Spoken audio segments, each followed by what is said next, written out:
Nous sommes ici au Parlement bruxellois avec Gladys Kazadi. Votre réaction par rapport à votre amendement est passé? Alors, je suis ravie de savoir que cette proposition de résolution a été passée et je remercie tous mes collègues d'avoir soutenu cette résolution. C'était important pour moi et pour nous les engagés de pouvoir déposer ce texte pour montrer notre solidarité au peuple congolais, notre solidarité du fait qu'on est en train de saper l'intégrité territoriale du Congo et des Congolais. Et donc de pouvoir agir aussi à notre niveau à travers des mesures concrètes. On demande des sanctions, on demande que les autorités se lèvent aussi davantage, les autorités européennes se lèvent aussi davantage à travers des sanctions vis-à-vis des autorités rwandaises. On a une série de mesures, je pense qu'on a une quarantaine de mesures qui sont demandées à travers cette résolution. On pourra bien évidemment vous la transmettre, elle est déjà publique, mais on pourra vous la transmettre. Et voilà, on avance concrètement à notre échelle et on sait que le texte est également déposé à d'autres niveaux de pouvoir. On continue de faire bouger les lignes. L'objectif c'est de continuer à mettre la pression, de continuer à sensibiliser, de continuer à mobiliser. D'autres demandes aussi importantes qui étaient mises dans cette résolution, c'est de pouvoir soutenir les initiatives qui étaient mises en place par la diaspora congolaise, parce qu'elle a aussi un rôle dans cette dynamique de mobilisation et donc c'est important aussi pour nous de pouvoir s'assurer que les soutiens puissent être mis en place dans ce cadre-là.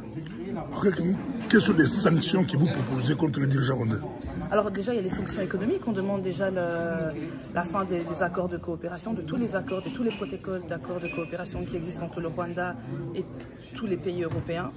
On demande également la levée, par exemple, de championnats ou d'activités culturelles ou autres qui pourraient se faire sur le territoire rwandais tant que le Rwanda, les troupes rwandaises de l'M23 n'ont pas quitté le Congo. Et voilà, ici on continue d'agir. Des sanctions diplomatiques aussi, de mettre fin aux alliances diplomatiques tant que le Rwanda, les autorités rwandaises n'ont pas quitté le territoire. Donc voilà, toute une série de mesures concrètes que l'on demande. Il y a également des demandes qui sont faites vis-à-vis des Nations Unies, qui figurent également dans la résolution, des demandes vis-à-vis du fédéral, des demandes vis-à-vis également de la région.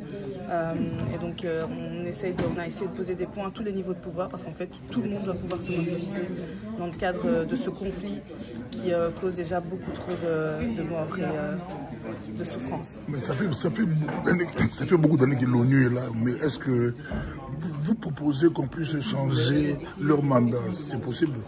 C'est ce qui a été demandé, c'est d'étudier la possibilité, donc c'est l'amendement de ma collègue Gisèle Mandela, donc elle sera plus à même de pouvoir... Vous avez demandé qu'on puisse intervenir et ils ont modifié? Non, c'est pas là, ils ont demandé de rajouter un point. Donc il n'y a pas une modification de l'amendement, c'est un amendement supplémentaire qui a été déposé par ma collègue Gisèle Mandela, mais qui sera mieux en mesure que moi de pouvoir vous l'expliquer, où elle demande qu'il y ait la possibilité de pouvoir étudier la modification de la mission de la MONUSCO. Maxime Prévost, parti la Bino de Bozui, affaires étrangères, Congolais, Bazolando partout. Ils sont dans la Bruxelles, au vote qui Bino, engagé. Bino sur Bozui, Bobo, tout le monde aime repose à la minga MR, mais comme il y a Bino, c'est quoi? Mais parce que. Il y a beaucoup de affaires étrangères. Tout d'abord, à 14h30, il y aura la déclaration de politique générale qui se fera au sein du Parlement fédéral. Je vous invite à y être présent parce qu'à ce moment-là, les déclarations claires seront faites par le gouvernement en place et notamment par le ministre des Affaires étrangères qui est Maxime Prévost. C'est important pour nous, les engagés, de pouvoir avoir cette compétence, notamment de par les conflits qui existent à travers le monde, notamment au sein de la République démocratique du Congo, et qu'il est important également que la Belgique puisse avoir un poids encore plus conséquent dans les dynamiques de relations entre les différents pays. Belgique, Belgique va quitter le territoire. On réagit comment? C'est bien ou bien